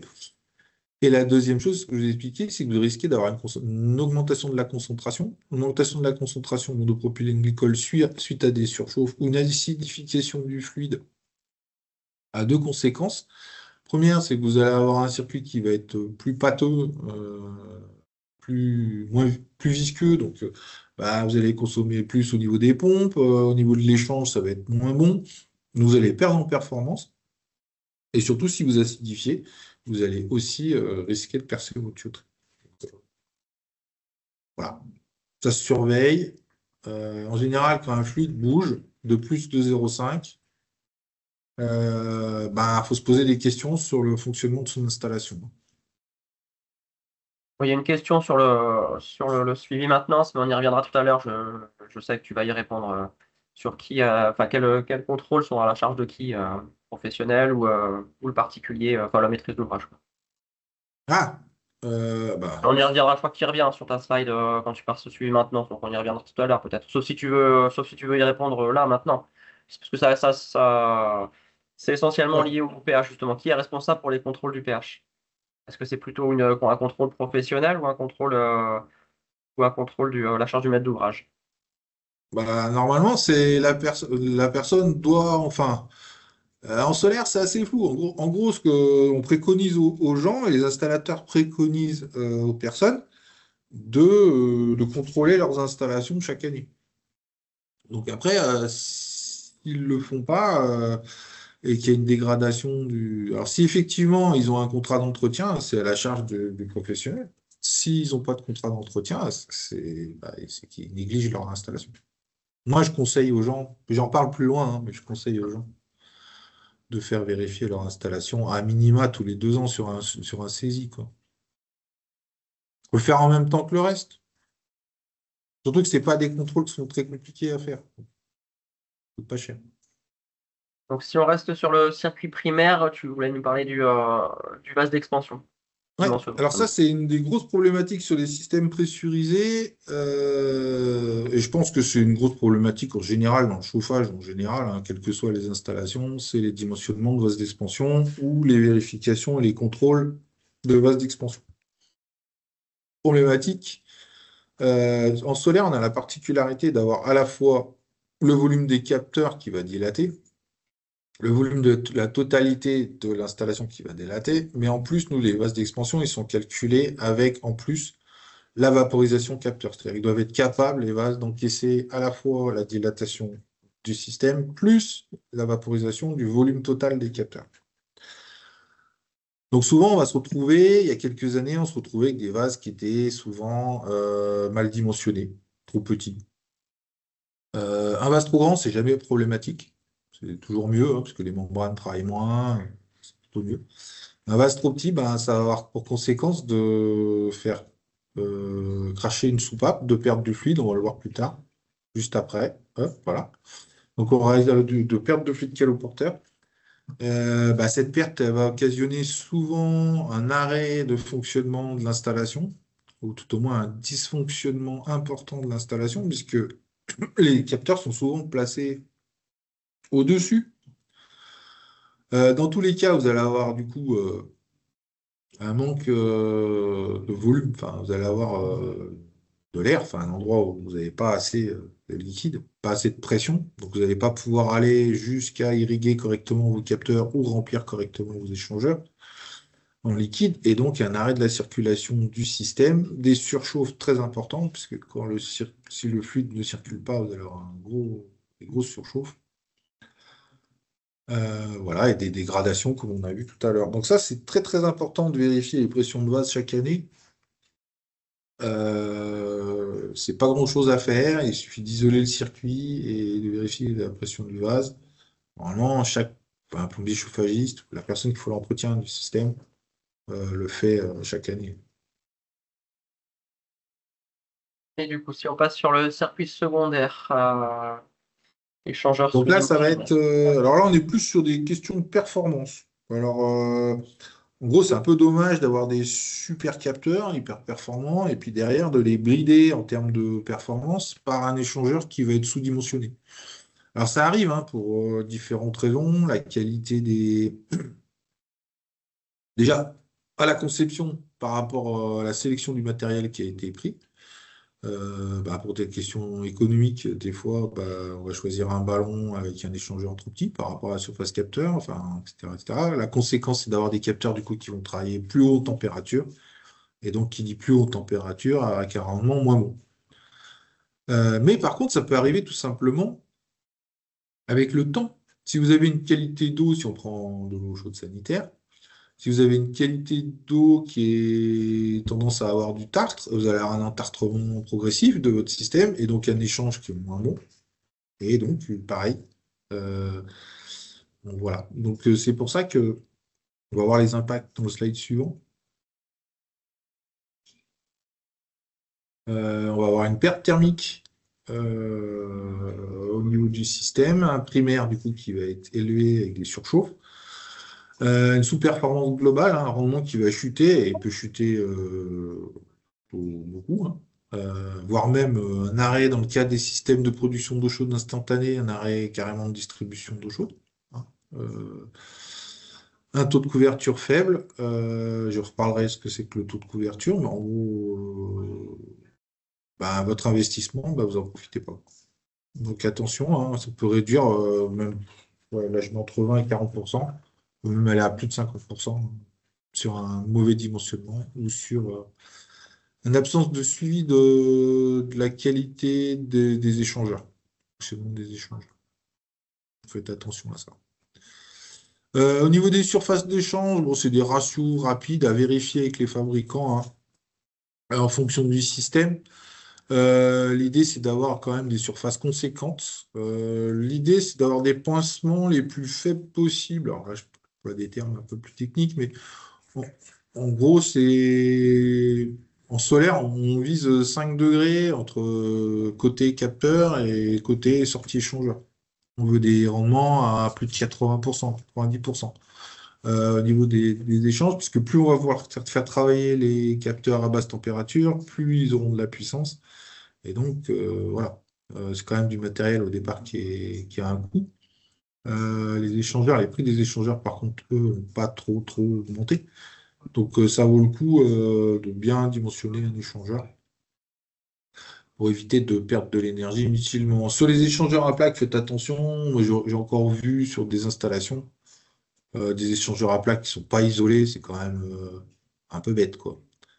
Si on met un échangeur et qu'on a des pertes sur lui, voilà. Donc sur les échangeurs noyés, parce que sur l'intérieur des ballons, ça pose pas de problème. Sur les échangeurs à plaques, bien penser à travailler à équidébit entre débit primaire, débit secondaire, et avoir un échangeur bien isolé.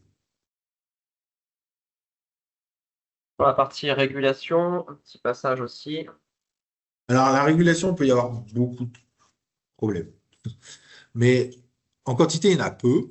Mais je dirais que les principaux problèmes qu'on va avoir, ça va être les capteurs. Donc les capteurs, type sonde. Souvent, c'est des sondes thermiques qui sont soit mal placées, soit mal fixées, soit enlevées par un oiseau qui se promène dans le coin et qui va prendre ça pour un petit ver de terre et qui va tirer dessus. Donc, il peut y avoir des choses, d'où l'intérêt de vérifier régulièrement bah, les valeurs qui sont affichées sur son régulateur. Souvent, les régulateurs, maintenant, ils affichent soit un défaut, soit... c'est vrai qu'en solaire, alors quand c'est en chauffage, même enfin, dans les deux cas, bah souvent les gens ne savent pas forcément si leur système solaire fonctionne, puisque de toute façon la pointe prend le relais.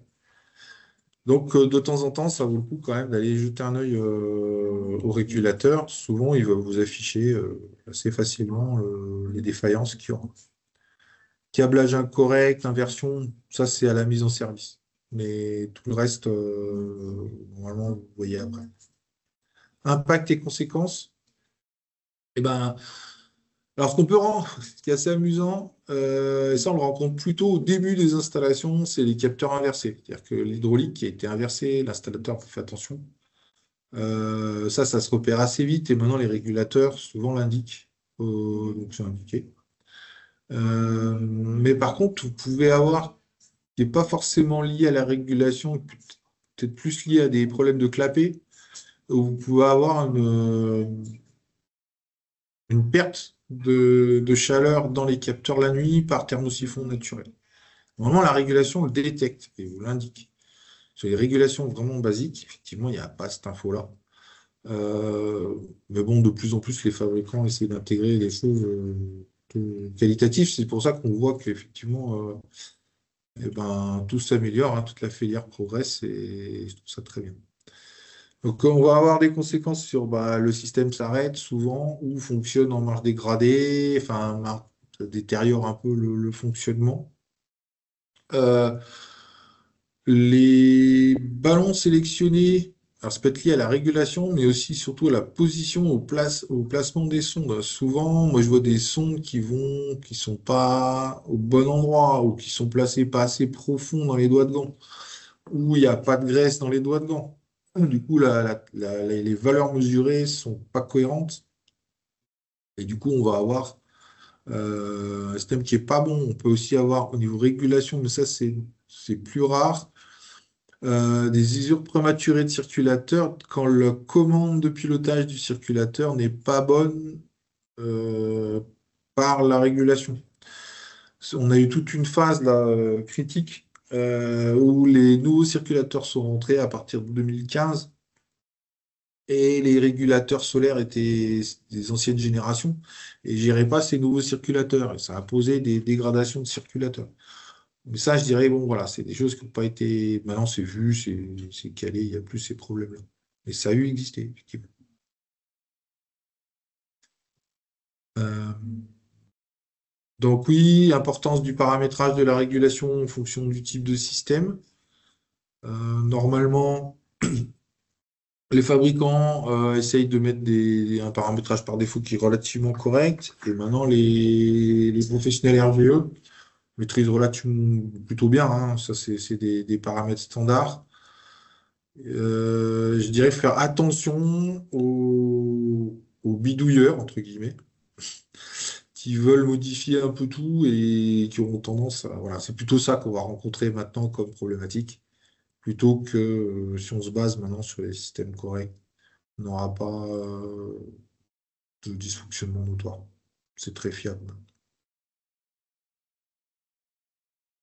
Sur la partie maintenance et suivi, donc on a déjà parlé pas mal de sujets, mais on a dit Hum, qu'on y reviendrait, donc du coup, je te laisse en parler. hum. Donc moi, je conseille hein, les contrats de maintenance. Ou tout au moins se former hein, pour les particuliers qui ont suffisamment, pourquoi pas faire une petite formation, hein, ça mange pas de pain. Et pour suivre son installation, c'est vrai que sur un petit saisie, le coût d'entretien peut paraître élevé par rapport au gain, donc il faut y réfléchir. Et au moins, normalement, l'installateur doit vous indiquer tous les pratiques de base à effectuer sur votre installation et ce qu'il y a à vérifier. Donc normalement, il n'y a pas de raison que vous vous retrouviez enfin, que le client se retrouve dans une situation où il ne comprend pas son système. Le schéma, il doit être défini, etc., etc.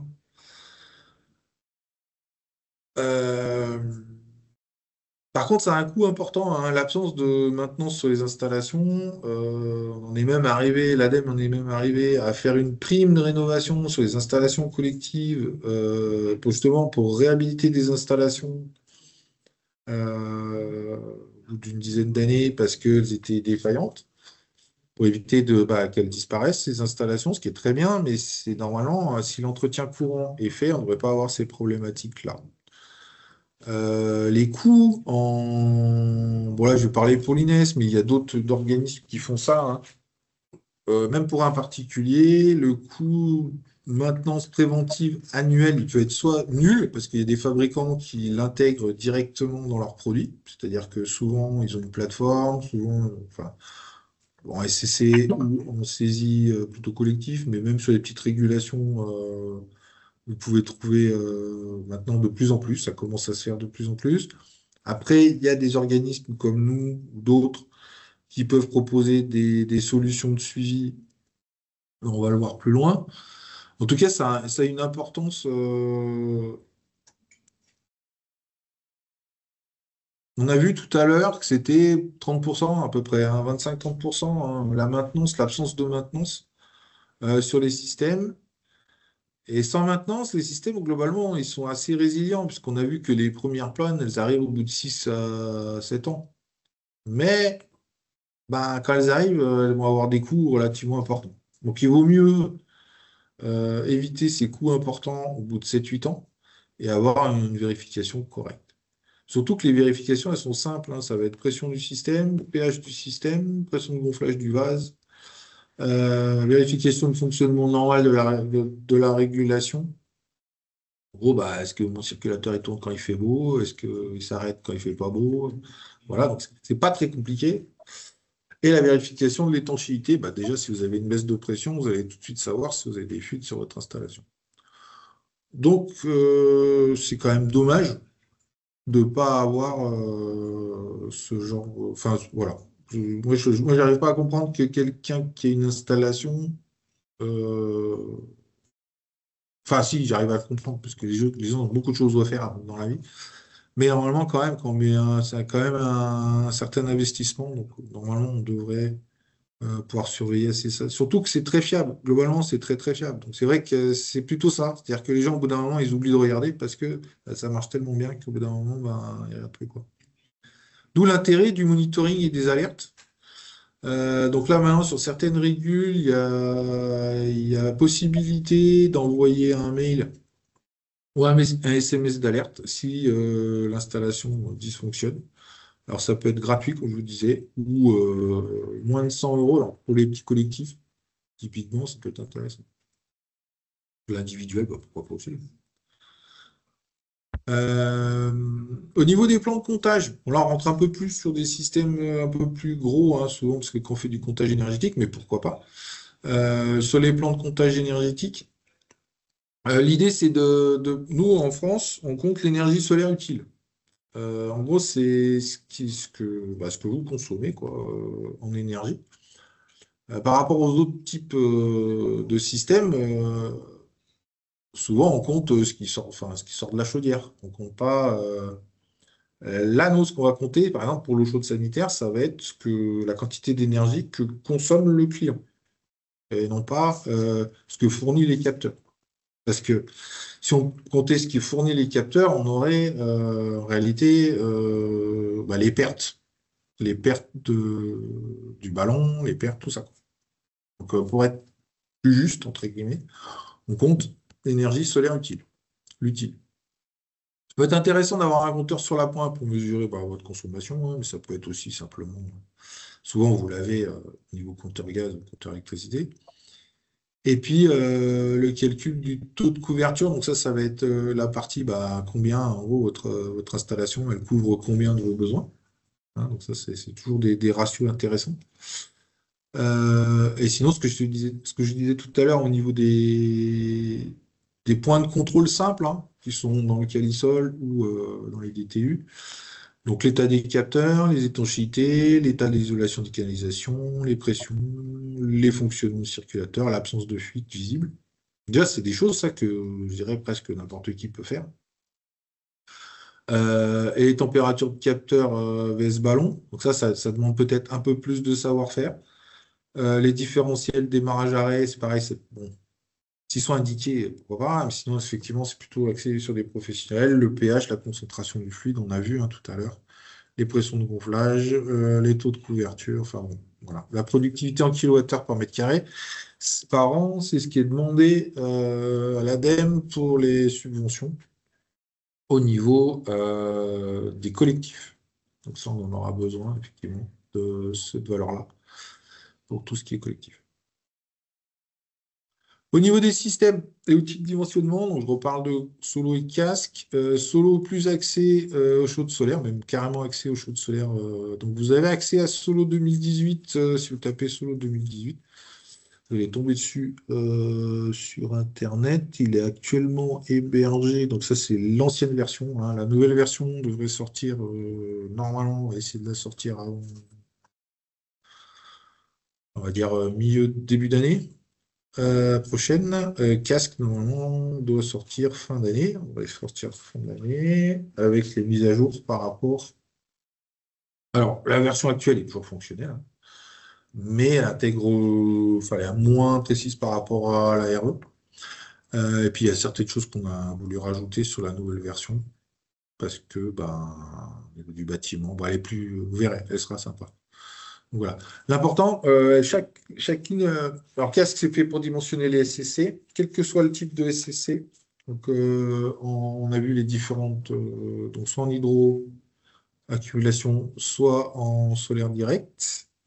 Pour le solaire direct, actuellement, il existe une version qui s'appelle Solis Casque, qui est plus orientée solaire direct. Dans la nouvelle version de casque, on intègre toutes les versions On pourra sélectionner les différentes versions en fonction du modèle d'installation.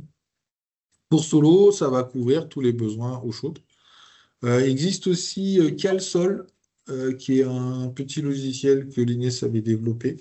Donc pas AutoCalSol, hein, mais CalSol, que vous pouvez retrouver aussi sur Internet, qui est gratuit, qui peut aussi vous permettre de dimensionner vos installations en eau chaude solaire.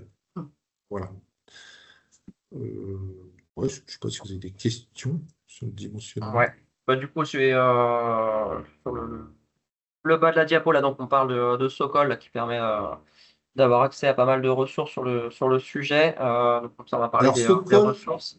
ouais, ce call est vraiment orienté solaire collectif. Là, aujourd'hui, on était plus sur. Bon, je fais une aparté dessus, c'est pour ça que je ne l'ai pas relancé. Ce call, c'est vraiment la Bible pour le solaire collectif. C'est beaucoup d'experts solaires qui ont mis beaucoup de documentation et des procédures, etc. Donc, si vous faites du petit collectif, du collectif, je vous invite à y aller. C'est vraiment un site donc solaire collectif. C'est vraiment un site qui est vraiment bien fait pour tout ce qui est collectif. Pour du petite installation, je dirais que c'est C'est moins adapté, oui. voilà, c'est moins adapté. Et du coup, je vais, bon, ça me permettait de faire la transition justement sur les ressources, plus pour les petites installations. Là, je Hmm. passe cette slide, puisqu'on l'objectif, c'était plutôt d'être sur le côté technique et pas Ouais. forcément pour le côté financier, etc. Mhm. Je la laisse juste 2 minutes, comme ça, pour le replay, chacun pourra la regarder. Bah, Euh, surtout qu'en plus, les données avec ma prime rénovable, là, bon, ça change. Donc, ça- ouais, voilà quoi. Ouais, il faudra vérifier la mise à jour de cette slide, ouais. C'est Avant ça. de passer du coup juste aux ressources, je ne sais pas si tu veux revenir sur les logiciels de dimensionnement. Là, je vois qu'il y avait une slide avec un petit peu plus de matière. Est-ce que il y a des points de vigilance que tu veux rappeler?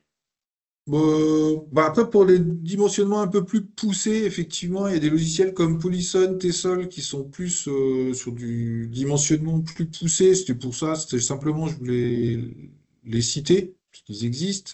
Casque et Solo sont plus sur des prédimensionnements orientés, mais qui marchent très bien, hein, mais si vous voulez vraiment des choses beaucoup plus complexes, il faudra s'orienter sur des logiciels un peu plus complexes et payants dans ce cas-là.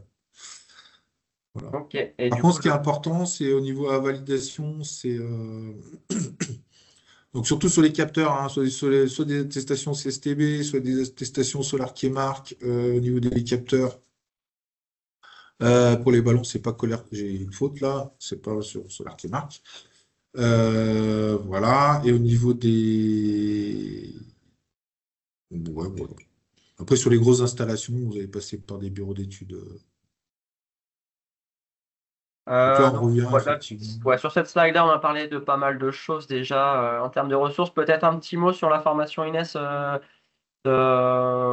début d'année prochaine, c'est ça que ou c'est cette année, je Ouais, sais plus. c'est ça. Donc là, on fait une formation bah, justement dans le cadre de phare, puisque phare, c'est pour la transition et pour. Donc c'est une formation niveau 4 où on accepte quasiment tout le monde, hein. Après, il faut vérifier un peu les profils de chacun.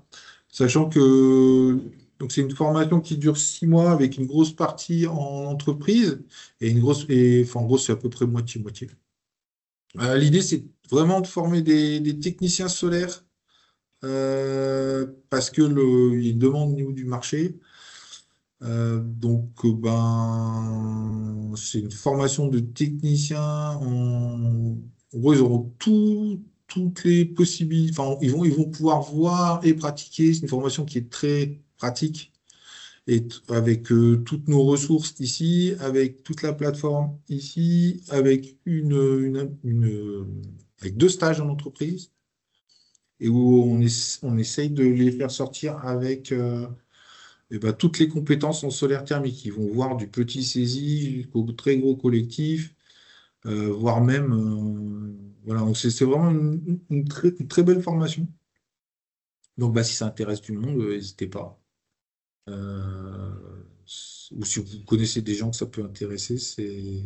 Donc elle démarre printemps l'année prochaine. Donc Ok. vous pouvez prendre contact avec l'INES si vous voulez plus d'infos dessus.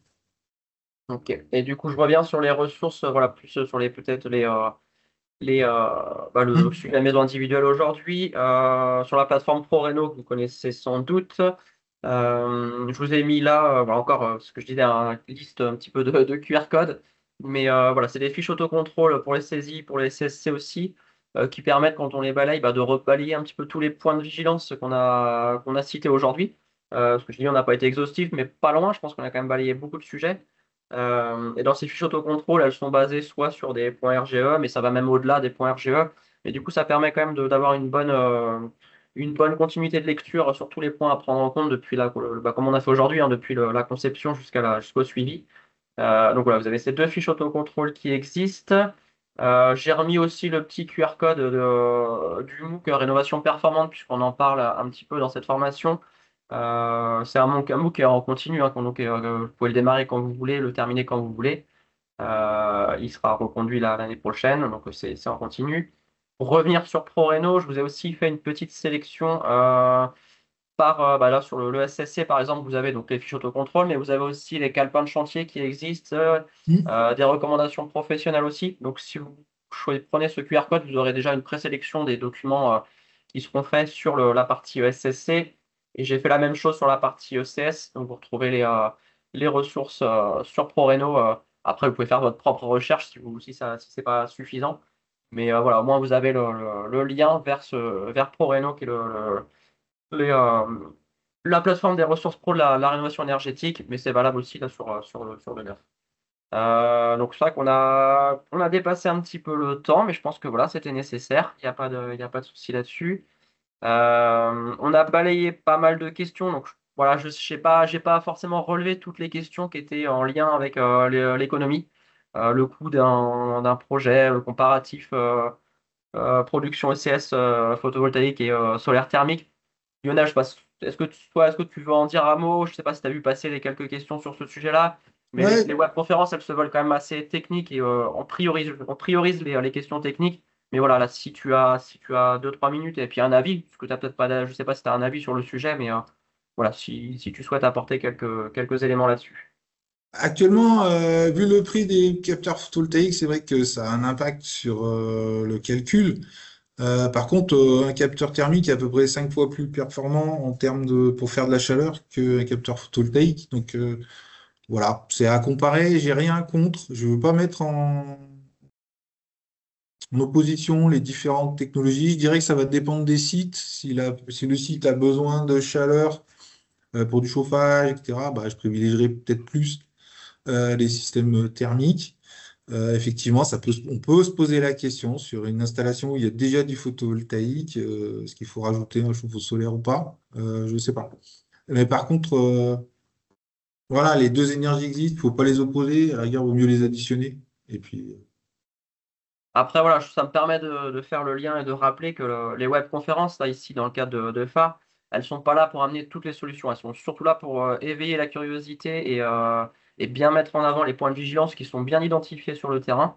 Après, voilà, ça ne remplacera jamais une conception par des professionnels et puis voilà, d'être accompagné systématiquement par des professionnels pour répondre au cas par cas à ça. Mais en tout cas, vous, en tant que professionnel, artisan de la mise en œuvre ou de la conception, etc., voilà, au moins vous êtes tous sensibilisés sur les mêmes points de vigilance et ça permet voilà, d'ouvrir des portes éventuellement sur d'autres sujets.